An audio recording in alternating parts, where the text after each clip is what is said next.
네, 안녕하십니까. 신지식인 정인태입니다. 저는 국립 한국복지대학교 특임교수를 역임했습니다. 가정 파탄낸 종교. 요즘에 이런 기사가 많이 나와요. 가정을 파탄낸 종교. 일본에 들여온 건 아베 외조부. 그래서 아베 쌌다. 이러한 진술들이 나오고 있어요. 그래서 어머니 종교에 빠져서 파산했다. 형은 자살했다.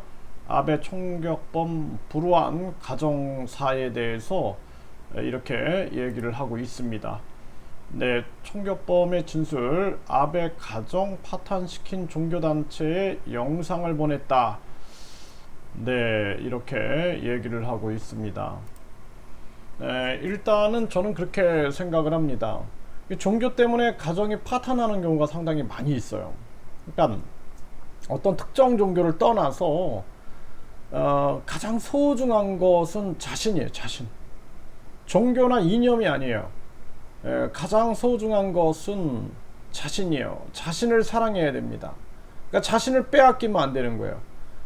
자신의 소중한 생각, 자신의 소중한 감정, 자신의 소중한 시간, 이거 절대 빼앗기면 안 되는 거예요. 자신의 소중한 몸. 그러니까 이러한 측면들을 먼저 깨닫는 것이 굉장히 중요한 거고, 그 다음에 이제 가정이 굉장히 소중한 거죠.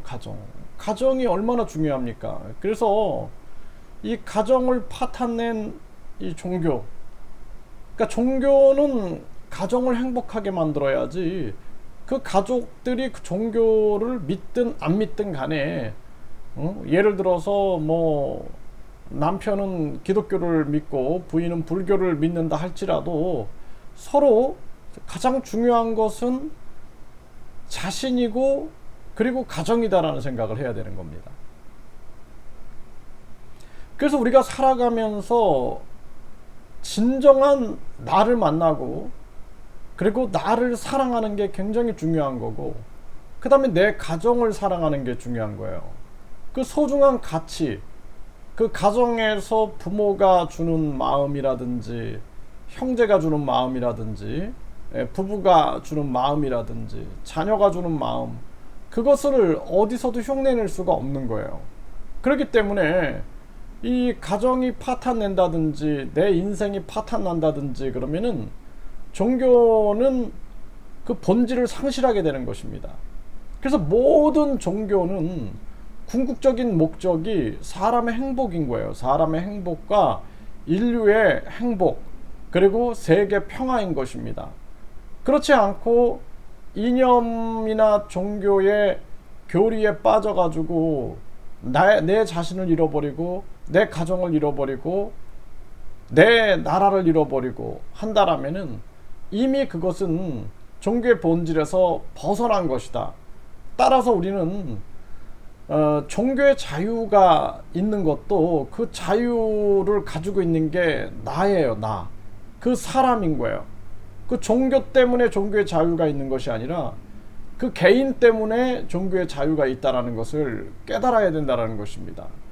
그래서 우리는 유아기 때부터 내 자신을 사랑하고 내 자신을 깊이 탐구해서 내 생각의 근원, 내 감정을 인식하는 근원, 내 기억을 탐구하는 근원을 끊임없이 연구해가지고 나를 만나고 나 자신을 만나고 나 자신과 대화하고 나 자신의 소중함을 느끼고, 그리고 인생을 살아갈 때 나를 펼치면서 살아가는 거, 나의 본성과 개성을 드러내서 나답게 살아가는 거, 이것이 가장 중요한 가치다라는 것을 깨달아야 된다는 것입니다.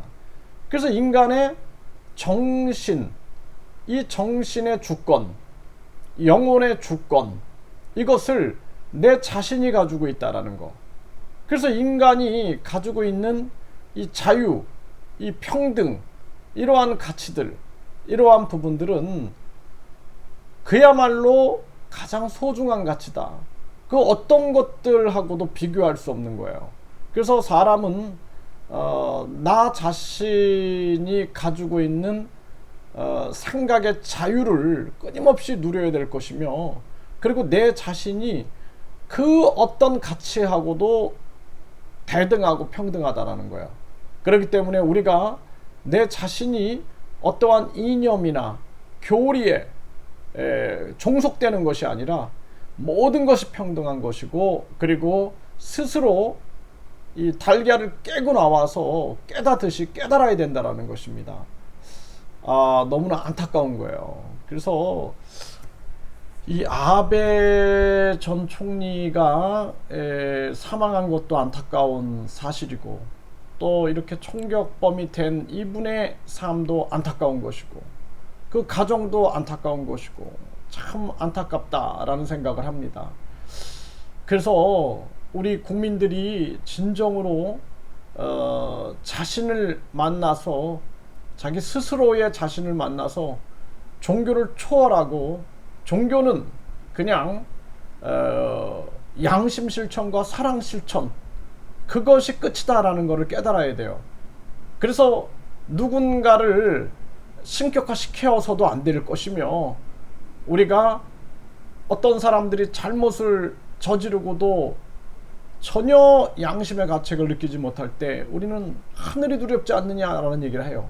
그 하늘이라는 것이, 그게 바로 양심과 진실인 거예요. 양심과 진실이 두렵지 않느냐. 인간의 마음 속에 있는 양심과 진실의 마음을 깨우는 말이 되는 거예요. 그게 그 하늘이 바로 그 마음 속에 존재하고 있는 양심과 진실을 지향하는 마음이다라는 것입니다. 그것을 깨우는 거예요. 하늘이 두렵지 않느냐라는 얘기. 그래서 과거에 그 마오쩌둥이 각종 혁명 사상을 전파해 나갈 때 그 사상에 물든 청년이, 어머니가 얘야, 응? 사람을 신격화해서는 안 된단다, 이성적으로 판단해야 된다, 이렇게 얘기할 때 내 앞에 앉아있는 그 엄마가, 그 여성이 더 이상 어머니로 보이지 않았다. 그러면서 그 어머니를 고발해가지고 처형을 받게 한다라는 거예요. 그게 무서운 이념이다라는 거예요. 나중에 그 이념에서 벗어나고 나면은 내가 왜 그랬지 하면서 자기 그 양심의 소리를 듣고 진정성의 소리를 들으면서 피눈물을 흘릴 상황이 온다라는 것입니다. 그래서 참 안타까운 우리 역사의 상황을 우리가 경험하고 있고, 우리 국민들이 부디 내 자신을 미치도록 사랑하고, 그러면서 내 자신과 만나서 종교의 궁극적 목적은 사람의 행복과 세계 평화다. 그리고 종교를 초월하고 나면은 결국에는 종교는 양심 실천과 사랑 실천이다. 거기가 끝이다. 그래서 양심을 실천하지 않고 진실을, 사랑을 실천하지 않는 그러한 종교는 이미 종교로서의 기능을 다한 것이다. 이렇게 볼 수가 있습니다.